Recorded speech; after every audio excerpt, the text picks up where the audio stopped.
sostengo que probablemente existe un fraccionamiento en la Revolución Ciudadana, el liderazgo de Rafael Correa cada vez está mucho más minado. Pero ¿qué sucede si es que el gobierno no enfrenta adecuadamente la crisis energética?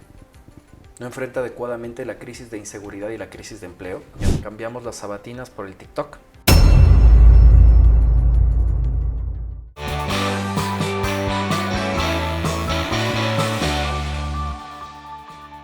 ¿Cómo se va configurando el aspecto político en nuestro país a raíz de que ya está una asamblea posesionada, una asamblea en la que se han determinado inclusive las autoridades y que tendrán que irse dando algunos cambios en torno a lo que se refiere, por ejemplo, la estructuración propia de las comisiones permanentes y otras que tendrán que también definirse en la propia Asamblea Nacional, con el aditamento de que el segundo bloque mayoritario de la Asamblea prácticamente ha quedado afuera de la configuración de autoridades de la Asamblea Nacional, me refiero a la Revolución Ciudadana. ¿Qué es lo que va a permitir esto? Se habla que en definitiva la configuración de la Asamblea con el bloque de ADN, el bloque gobernista, dará paso a una gobernabilidad con el Ejecutivo, es decir, que habrá mayor entendimiento, fluirán más los proyectos de ley y de esta manera pues tendremos una mejor perspectiva de lo que significa el trabajo legislativo y el trabajo del Ejecutivo. Es el tema que lo vamos a abordar en esta oportunidad con el doctor Marcelo Espinel. Él es vicepresidente de la Fundación Ciudadanía y Desarrollo, importante analista político de nuestro país. No olviden que la programación de Frente al Personaje se emite en nuestro canal de YouTube, en el canal de YouTube de Global Opinion. Nos ayuda mucho suscribiéndose al canal, los likes y los comentarios también son importantes. También puede seguir las redes sociales de Global Opinion en Facebook, en Instagram, en X, antes Twitter, y también en TikTok. Usted va a encontrar contenidos importantes, novedosos y la coyuntura informativa diaria, permanente del ámbito nacional e internacional. El programa llega gracias al apoyo de Thunder Mammoth. Más fuerte, más versátil, más eficiente. Gracias, Marcelo, por estar en la programación. Mil disculpas, sigo con este tema de rehabilitación de la voz que va a tomar un tiempito, pero tú ya sabes por la que estamos atravesando. Bueno, ¿cómo miras tú esta situación que se viene dando, esta configuración política que de pronto viene a ser una repetición de lo que ha sucedido en el país cuando una u otra instancia política asumen el poder y asumen todos los poderes en este caso? Osvaldo, muchísimas gracias por la invitación, un cordial saludo a la audiencia y pronta recuperación. Gracias, gracias Marcelo. A ver, yo creo que tenemos que ser claros con esto. El gobierno logró el control administrativo de la Asamblea Nacional. No todas las votaciones para escoger presidente, vicepresidentes y miembros del CAL fueron iguales. No es que estos 80 votos se mantuvieron consolidados y fueron inmediatamente consignados por los asambleístas. Incluso el presidente Nils Olsen tuvo que suspender la sesión para poder tratar de generar estos acuerdos. Yo personalmente creo que sí, tienes el control administrativo de la Asamblea Nacional, que es el Consejo de Administración Legislativa, claro, que es el que va a poder ayudar a determinar las prioridades de lo que tiene que discutirse dentro de la Asamblea Nacional. De ADN, ¿no? Exactamente. Con el cambio de camiseta del legislador Celery del Partido Social Cristiano, ya casi todos son de ADN. Exactamente. Mónica Salazar de la Revolución Ciudadana. Exactamente. Entonces, ¿qué es lo que se hizo? Es el control administrativo, pero también vamos un poco más allá, Osvaldo.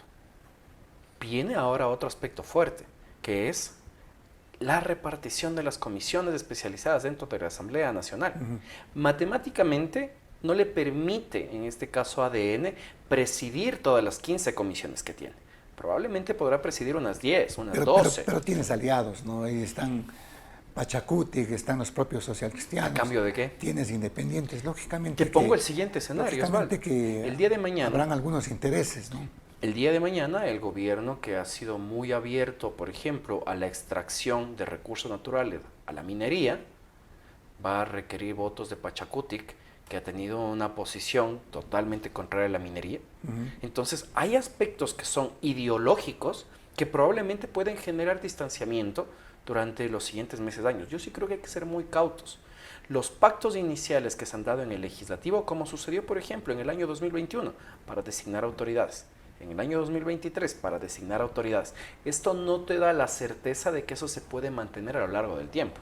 E incluso pongamos otra variable. El día de hoy, ADN tiene la presidencia de la Asamblea Nacional, puede lograr estos 80 votos para poder aprobar proyectos de ley, pero ¿qué sucede si es que el gobierno no enfrenta adecuadamente la crisis energética? ¿No enfrenta adecuadamente la crisis de inseguridad y la crisis de empleo? Estos asambleístas que hoy están optando por aliarse con el gobierno, ¿querrán mantenerse en ese bando? Probablemente no. A lo mejor depende de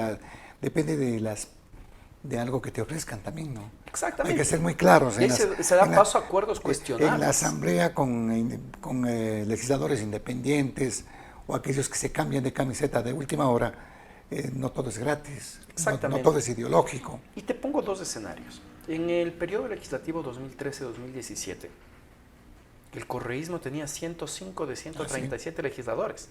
Esa era una aplanadora. Una aplanadora, exactamente. Entonces, tratar de pensar que es la situación similar al correísmo no la es. Es una mayoría que la tiene el gobierno hoy, que es bastante débil. ¿Tú le ves una mayoría coyuntural? Completamente. Por este tema de la repartición de las autoridades de la Asamblea y alguna otra cosa más que pueda estar de por medio en el ámbito de las comisiones. Nada es más. La estructuración administrativa de la Asamblea Nacional. Ahora lo que veremos es la repartición de las comisiones. Siempre hay alguno que termina enojado, resentido, y eso habrá que ver cómo se decanta después. Pero si es que esto cambia, si es que cambia este asunto, podríamos estar hablando de un tema de no gobernabilidad, de ingobernabilidad, pues. Yo creo que no. Lo que se busca en este caso es la gobernabilidad prácticamente. Perfecto. Desmenucemos esto. La Asamblea tiene facultad de legislar y fiscalizar. Para aprobar leyes se requieren 77 votos. El gobierno probablemente se le haga relativamente fácil obtener 77 votos. Tiene 66 asambleístas seguros, necesita 9. A través de los independientes, a través del Partido Social Cristiano y de Pachacuti. Y adicionalmente el asambleísta de Construye.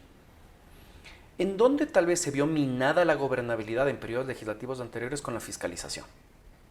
Y para la fiscalización, entiéndase, el enjuiciamiento político de ministros o del presidente de la República, no se requieren 77 votos, se requieren 101. Entonces, virtualmente, la fiscalización simplemente no va a existir en este periodo legislativo y al menos en ese aspecto el gobierno tendrá relativa gobernabilidad. Es un tema que te señalaba que es similar, por ejemplo, a lo que ocurrió en el periodo del gobierno de la Revolución, digamos, en ese tiempo Alianza País, ahora Revolución Ciudadana, con una fiscalización que no avanzaba, pues cero fiscalización. Una fiscalización incipiente, eso es lo que podemos tener, pero ojo, sería una fiscalización al Ejecutivo incipiente. ¿Por qué? Porque en el caso de la fiscalización de otras autoridades del Estado, como los miembros del Consejo de Participación Ciudadana, los miembros del Consejo de la Judicatura, el procurador, el contralor, no se requieren 101 votos, se requieren 77. Así es. Entonces, en estos aspectos, tal vez la Asamblea Nacional sí va a tener la oportunidad de ser un contrapeso a otras instituciones del Estado, más no al Ejecutivo. Que puede ser una presión también, ¿no? Completamente. Con estas autoridades, Contraloría, no sé, Fiscalía u otras. Completamente. En ese aspecto. Y claro, eso es lo que también la Asamblea Nacional podría utilizar como una carta de presión y mantener esta fiscalización direccionada como ha sido la constante. A la carta. Exactamente, como ha sido la constante en los anteriores periodos legislativos. Marcelo, entonces tú le ves que no es que va a haber gobernabilidad, no van a haber acuerdos, este país va a estar nuevamente en los temas que casi nos tienen acostumbrados, confrontación de poderes del Estado. ¿Cuál va a ser el papel que va a cumplir la oposición, que en este caso marca solamente la Revolución Ciudadana? Creo que hay dos aspectos. La primera, creo que es importante que esperemos la propuesta de agenda legislativa del presidente de la Asamblea Nacional. Es una propuesta para los siguientes 2 años al respecto de qué leyes se plantean aprobar. Y ahí es donde deberíamos estar discutiendo en términos de responsabilidad democrática. Si es que los acuerdos que se están teniendo con otras bancadas políticas es con base a una agenda programática legislativa. ¿Qué leyes van a ser prioritarias para el país? Hay una cantidad de proyectos normativos que se vienen arrastrando desde anteriores periodos. Son 1.500 proyectos de ley que no ha tratado la Asamblea Nacional. Solo 500 dejó el anterior periodo legislativo. Y tú conoces más de cerca porque presides el Observatorio Legislativo, ¿no? Entonces hay temas que tienen que ser discutidos Y el otro aspecto es que yo creo que hay que estar muy atentos a algo que ya se venía anunciando, Osvaldo, y era el cisma que iba a existir en la Revolución Ciudadana. Ya vimos el intento de conformar otra Otra bancada. con los asambleístas Pero de esta era reto. una maniobra para ver si es que se lograba un representante en el CAL. Yo tengo una duda. Yo realmente sostengo que probablemente existe un fraccionamiento en la Revolución Ciudadana porque los asambleístas y algunas figuras no están contentas con cómo se procedió en la última campaña. Mira lo que dijo Marcela Guiñaga hace un par de días. Ah, no, pues Marcela Guiñaga prácticamente está dejando entrever que se va a ir de la revolución. Y yo también diría que probablemente Pavel Muñoz, Paola Pavón, al haber reconocido los resultados electorales mientras Rafael Correa sostiene aún la tesis del fraude, también les podría estar alejando de esta figura la Revolución Ciudadana. Yo creo que estos aspectos, con el pasar del tiempo, podrían dar lugar a algo similar a lo que pasó en el año 2017.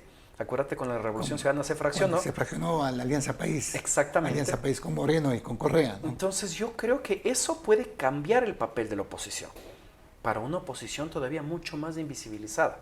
Porque si es que tú tienes un fraccionamiento en la Revolución Ciudadana, ya no vas a ser, en este caso, pues, un actor preponderante dentro del debate legislativo. Tú dices, Marcelo, que el liderazgo, en este caso, o la autoridad del expresidente Rafael Correa, ya no sería el mismo que se pudo evidenciar en anteriores bloques legislativos o procesos políticos. Yo creo que no, yo creo que el liderazgo de Rafael Correa cada vez está mucho más minado. Ha tenido 3 procesos electorales fallidos, y le incluyo a Lenín Moreno precisamente porque a la larga su presidente electo tuvo un distanciamiento precisamente del correísmo. Y estos 3 procesos electorales fallidos van a terminar pues cada vez invisibilizando su posición de líder dentro de lo que es la Revolución Ciudadana. Creo yo que sí puede haber un fraccionamiento de aquellos que actualmente están militando en esa organización política. O sea, la Revolución Ciudadana está fragmentada, está partida en este momento. Y es muy probable que esa fragmentación sea aprovechada por el gobierno. En ese escenario, si es que esa fragmentación es aprovechada por el gobierno, asambleístas que pueden salirse de este bloque, como ya pasó con Salazar, pueden ser independientes. y que después terminarán siendo estos asambleístas bisagra, ¿no? Claro. Que en determinadas votaciones le ayuden a obtener al gobierno más de los 77 votos. Porque si es que Pachacuti o el PSC determina no plegar al gobierno, pero tenemos más independientes de la RC, probablemente ya dejen de ser necesarios. ¿Tú le ves que podría darse este escenario, digamos, en la Revolución Ciudadana? Sí, y también por un aspecto que es un poco más estructural, la debilidad de nuestras organizaciones políticas. Mira, en la última... Pero acuérdate que la Revolución siempre ha sido un partido orgánico, ha tenido una fuerza, pues en este caso, ¿no? Justo en la parte ideológica, inclusive. Pero tú ahora tienes, por ejemplo, el asambleísta Ferdinand Álvarez, que fue jefe de bancada del RC tras el conflicto que tuvo con Jorge Glass, ahora encabezando incluso ADN. Lo propio tienes con Jorge Jurado. Problema de faldas en este Exactamente. caso, ¿no? Que hay que ser muy claros en ese sentido. 3 legisladores de la RC salieron en el anterior periodo legislativo para pasar a ser independientes o a ser parte de ADN. Eso pasó en el anterior periodo legislativo corto. Yo no descartaría que eso se vuelva a repetir. No le pongas 3, ponle 6, 7, 8, 9 días, los que necesita el gobierno. Esto es muy probable. ¿Por qué? Porque también hay que ver lo siguiente. ¿Qué tiene para ofrecer la Revolución Ciudadana a sus asambleístas para mantenerse dentro de este bloque? La promesa de una reelección, la promesa de una candidatura a nivel local. Mientras que es lo que tiene que ofrecer el gobierno para que esos asambleístas salgan de aquí. Precisamente el Ejecutivo tiene muchas más herramientas en el ámbito de la gestión para poder captar asambleístas y de esa manera consolidar mayorías. Ahí es donde entran los acuerdos cuestionables. ¿Qué es lo que se puede estar acordando de cara a que se dé el camisetazo? Mira, Osvaldo, en la anterior legislatura, más de 30 asambleístas se cambiaron de camiseta. Sí, eso fue terrible, ¿no? Y no tengas dudas de que va a pasar lo mismo en esta. Qué debilidad que tenemos en la Ley Orgánica de Partidos Políticos. Y no se puede hacer nada tampoco con la Ley Orgánica de la Asamblea Nacional. Cualquiera se cambia de camiseta por cualquier razón y listo. Lo que debería hacerse, y se trató de discutir, pero claramente los partidos políticos no quieren hacerlo porque no les conviene, es la afiliación obligatoria al menos 2 años antes de la elección. Debería ser más o menos eso, ¿no? En el momento en el cual a mí me hagas eso, yo no voy a poder cambiarme de camiseta siendo asambleísta porque me están ofreciendo una candidatura. Si tú te fijas, la mayor cantidad de camisetazos se dieron antes de la inscripción de candidaturas en agosto del año pasado. Eso fue lo que sucedió, porque no existe una afiliación obligatoria para ser candidatos con algún tiempo de prudencia. Y eso es lo que debería pasar. Incluso, date cuenta que el sistema de elección que tenemos, que es cerrado, debería dar como resultado que si es que un asambleísta decide separarse de la bancada por la cual fue electa, debería renunciar, debería perder la curul. Debería perder la curul, pero... Porque no votaron por ella, votaron por el partido político. Pero yo no entiendo por qué no les interesa a los propios partidos políticos entrar en esas reformas. Ahora lo que hay es, me parece que les suspenden por 30, 60 días y nada más, ¿no? A eso llegaron. Es una situación que es paradójica, no se entiende en ese aspecto. Bueno, entonces, la situación es inestable entonces en la Asamblea Nacional, Marcelo. Yo creo que sí, insisto en esta tesis. El gobierno tiene el control administrativo de la Asamblea Nacional. Este momento. Claro, por ejemplo, el día de mañana se plantea un enjuiciamiento político en contra de determinado autoridad, ministro. ¿Quién tiene que calificar el enjuiciamiento político? El CAL. No da paso al enjuiciamiento. ¿No? El día de mañana la Revolución Ciudadana presenta un proyecto de reforma legal. ¿Quién tiene que calificar esto? El Consejo de Administración Legislativa. No dan paso a la calificación. O si la califican, pues terminará estando en la cola de los proyectos de ley frente a los que se presente por parte del gobierno. Este control administrativo de la Asamblea Nacional lo que va a hacer es opacar la oposición. Pero no es garantía de tener votos para la aprobación de normas. Si es que el día de mañana el gobierno, por ejemplo, insiste con temas de flexibilización laboral, tiene 66 votos seguros, pero la flexibilización laboral sería apoyada por Pachacuti, considerando que es un movimiento de izquierda. Probablemente no. Claro que no. Entonces, estos aspectos que son ideológicos probablemente puedan tener cierto tipo de revés dentro de los procesos de negociación en la Asamblea Nacional. Ciertos, como tú lo dices, ¿no? Pero el resto, todo puede pasar con el desgrane que podría darse también de la Revolución Ciudadana. Y ahí, como tú decías, si no hay los votos de Pachacuti, puede ser otros votos. Ahí te vienen los cantos de sirena, mi querido Marcelo, para algunos asambleístas que estarán pensando, y bueno, ¿yo qué saco de esto? ¿Qué sacamos marcando una oposición que no va a tener ningún fin? Sin duda que sí, y esto también pues pone en evidencia la crisis de nuestro sistema de partidos políticos. Es un sistema de partidos políticos en los cuales no existen verdaderas bases ideológicas, que no existen procesos disciplinarios internos que sean adecuados, menos aún procesos de democracia interna, que dan como resultado que tú ya tengas asambleístas del PSC que deciden cambiarse camiseta en la primera sesión, asambleístas de Pachacuti lo propio, en la Revolución Ciudadana lo propio. Entonces hay un problema en el sistema de partidos políticos y eso es algo que lamentablemente no se está enfrentando ni desde los cambios normativos ni desde el accionar que debería tener el Consejo Nacional Electoral al respecto de este tema. Ahora, tú hablabas del asunto de la revolución y la fragmentación que puede estar siendo objeto en este momento, que se ha evidenciado, ¿no?, con los pronunciamientos de Marcela Guiñaga, el ausentismo de Paula Pavón, del propio alcalde Pavel Muñoz, que está sometido a un tema de revocatoria del mandato. Pero en este aspecto, ¿tú le ves que debería reconfigurarse el tema de la oposición o el posicionamiento de la izquierda o el progresismo en el país, Marcelo? Yo creo que sí ha sufrido... Que no dependa de la figura de Rafael Correa, me refiero. Yo creo que sí ha sufrido un debilitamiento sostenido las tesis de izquierda y el progresismo en Ecuador, en el sentido de que tal vez tuvo un pico muy fuerte con los movimientos sociales que se dieron en el año 2019, el estallido social, y en el año 2021 con el movimiento indígena. Tuvo un intento de recuperación precisamente en el año 2021. Recuerda que Pachacuti llegó a ser la segunda fuerza política, la izquierda democrática, ¿no?, también una presencia amplia en la Asamblea Nacional, pero el accionar erróneo de sus legisladores, el no tener esta cohesión ideológica ya dentro de la Asamblea Nacional, hizo que se vea debilitada. Los casos de corrupción y de cooptación de las instituciones que han caracterizado a la Revolución Ciudadana también ha ido minando, en este caso, pues, la tesis política de la organización. Y eso ha hecho que sea la oportunidad, yo no creo, para que avance la derecha en Ecuador.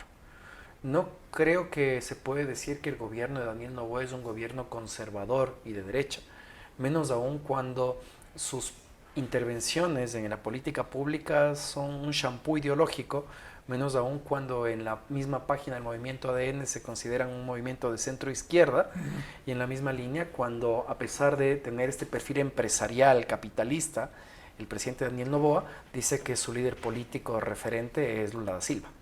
Entonces vemos un shampoo ideológico ahí. Yo creo que también pues los ecuatorianos en su mayoría ya no votan por ideologías, Desde luego. sino que se vota únicamente por un personaje que puede captar la atención del votante. Por alguien que te ofrece quizás un porvenir, ¿no? Días mejores. Siempre el ecuatoriano está a la búsqueda del Mesías, el Mesías de turno.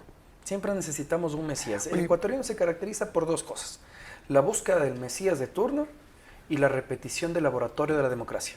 Cada 4 años necesitamos un Mesías o un nuevo invento para tratar de reformar cómo funcionan las dinámicas en el país. Y eso ha afectado a nuestra democracia y claramente ha minado muchísimo la institucionalidad y la credibilidad de los organismos del Estado.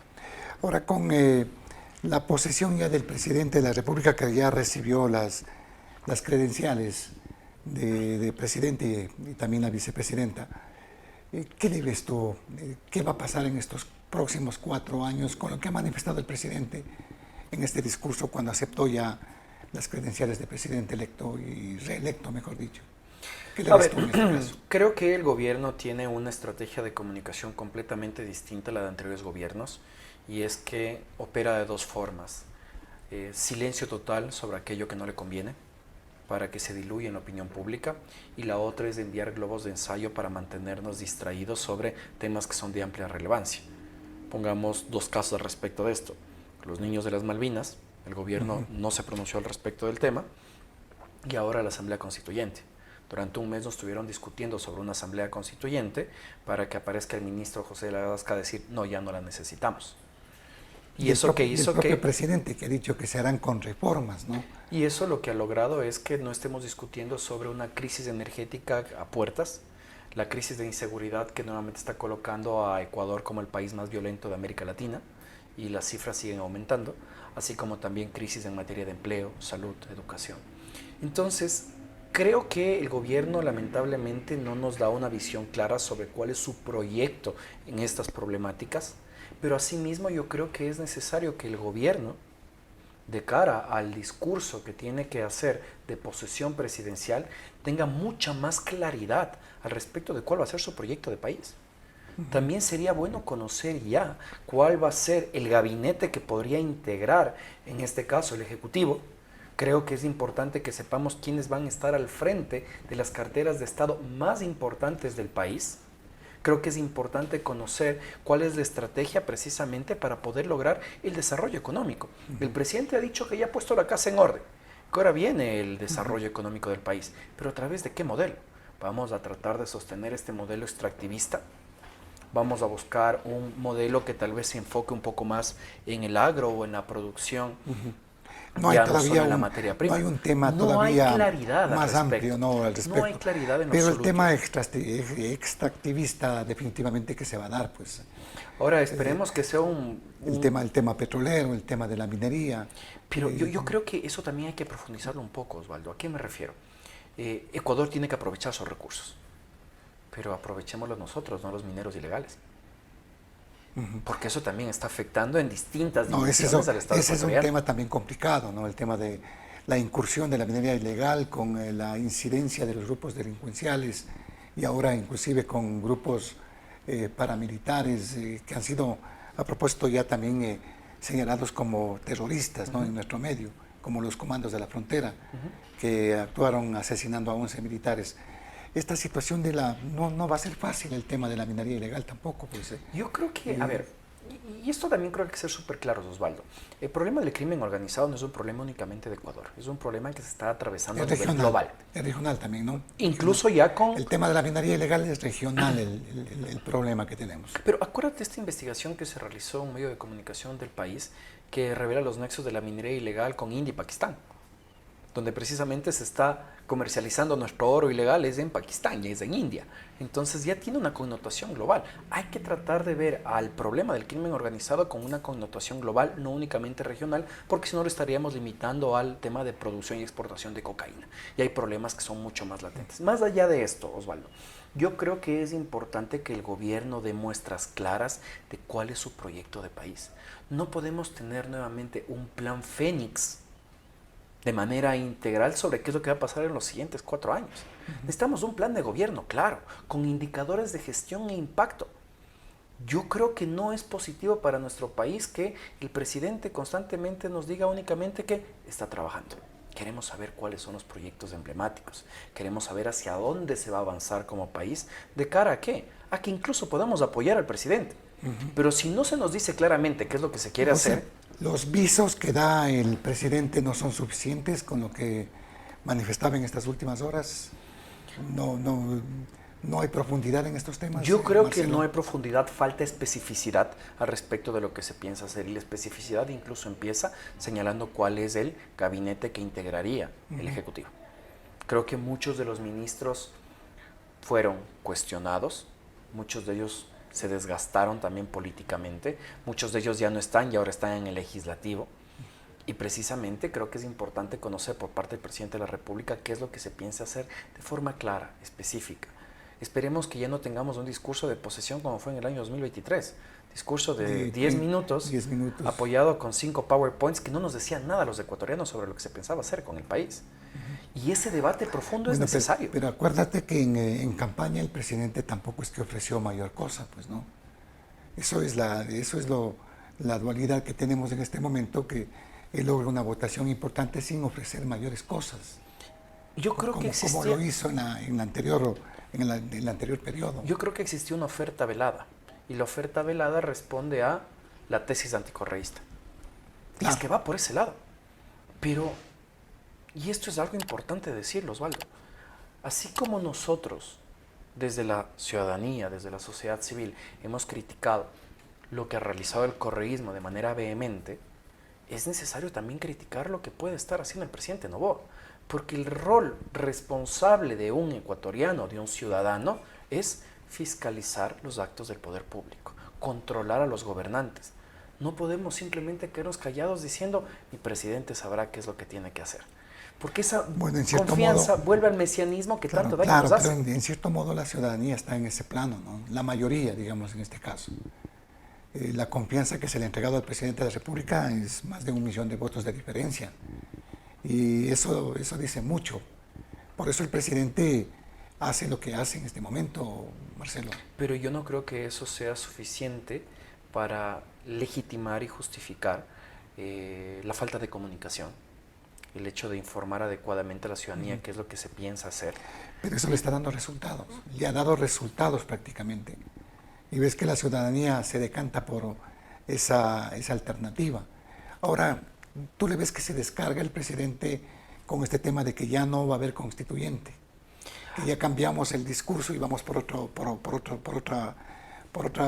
otra fase que serían reformas de pronto. Hay 2 posibilidades. La primera, y también te insisto que lo anterior, ¿qué reformas quiere hacer el presidente? Porque lo único que nos ha dicho el presidente y en las pocas intervenciones que ha tenido, así como también los ministros, es que la Constitución favorece a delincuentes. No nos ha dicho específicamente de qué forma, y tampoco nos ha dicho si es que únicamente quiere reformar el Consejo de Participación Ciudadana y Control Social, o también la judicatura y la función electoral son un problema. En ese escenario, el camino de las reformas es válido, pero también recordemos algo. Para aprobar una reforma constitucional, necesitas nuevamente pronunciamiento de la Corte Constitucional, así como también tener al menos 77 votos en el legislativo, y después de eso pasar un referéndum con la ciudadanía. Es un proceso que el presidente seguramente lo estará evaluando porque es menos riesgoso que una asamblea constituyente, menos costoso que una asamblea constituyente, pero también veamos otra alternativa, Osvaldo. Si es que hoy por hoy el Consejo de Participación Ciudadana y Control Social puede ser controlado por el gobierno, cuando tú sabes que hay al menos 2 consejeros que probablemente pueden ser oposición al gobierno, pero eso no quiere decir que sean correístas, y que tú necesitas únicamente 4 de 7 votos para tomar decisiones, y estás a puertas de designar Consejo de la Judicatura, Fiscalía, Consejo Nacional Electoral, Tribunal Contencioso Electoral y Defensor del Pueblo, ¿te conviene cambiar la Constitución? En este momento no creo que sea la prioridad, digamos. Probablemente ya no es prioridad para el gobierno, y lo que nuevamente hizo el gobierno, que fue mantenernos distraídos con la posibilidad de una asamblea constituyente, ahora mantenernos distraídos con una posibilidad de reforma constitucional, cuando lo que se está cociendo en el Consejo de Participación Ciudadana es cooptar a las autoridades del Estado. Repito esto, Si nosotros criticábamos esto durante el gobierno de Rafael Correa, es responsable criticarlo también durante el gobierno de Daniel Noboa. Bueno, pero de pronto nos estamos anticipando con los hechos, ¿no? Yo no creo, porque si hay muestras al respecto de esto. Te pongo un caso, la renovación de la judicatura. La renovación de la judicatura tenía que haberse dado el 29 de enero pasado. Claro, no envía todavía la El presidente terna. de la República no envía la terna. El propio presidente. Y el mismo Consejo de Participación Ciudadana no requería las 5 ternas para avanzar con la renovación. Lo podía hacer con las que tiene. De hecho, emitió una resolución en la que se obligaba a hacer la renovación en el plazo de 10 días. Y esto fue el 26 de febrero. Y no lo ha hecho. Entonces, date cuenta cómo opera el cálculo político electoral desde la Presidencia de la República en el Consejo de Participación Ciudadana, y también esperaba que se integre la Asamblea Nacional para ¿Tú mandar una crees nueva que terna. se puede repetir la instancia de la cooptación de todos los poderes, en este caso, por parte del gobierno? Es muy probable, y yo creo que esa es la intención del gobierno. A pesar de que el ministro del Interior dice que no tienen nada que ver con la Asamblea, ¿no? Que habrá una independencia. Lo veo bien difícil cuando vemos que han utilizado los mecanismos que les da la ley para poder controlar al Consejo de Administración Legislativa, y creo que es claro que van a actuar articuladamente. Y otros organismos del contencioso electoral no creo que no tengan ninguna dependencia del Ejecutivo, ¿no? En este No ha caso. tenido dependencia del Ejecutivo, pero podemos ver cuáles han sido los fallos que han tenido al respecto de las denuncias de infracciones electorales, en las cuales ha puesto en evidencia una tendencia a favorecer al gobierno y más bien sancionar a los opositores. Entonces tienes también un tribunal contencioso electoral que, ojo, también tiene que ser renovado, y que tiene que ser renovado por el Consejo de Participación Ciudadana y Así Control es. Social, controlado ahora por el gobierno. Entonces tú tienes una intención clara del gobierno de controlar las distintas funciones del Estado de cara a imponer su tesis política. Y eso no necesariamente es Oye, bueno. estaremos entrando en una fase de la que se ha denostado, de la que hemos rechazado, que se vivió en el correísmo. Yo creo que es algo muy similar, simplemente los matices cambian. Cambiamos las sabatinas por el TikTok, cambiamos el romper los periódicos por colocar un globo de ensayo sobre determinado tema y que los ecuatorianos discutamos sobre ello y no sobre los problemas que nos siguen afectando.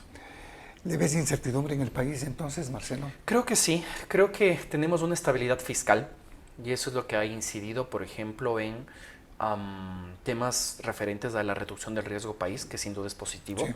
Creo que se han logrado en aspectos macroeconómicos pues poner las cuentas en orden, pero esto no quiere decir que genere estabilidad política por dos aspectos.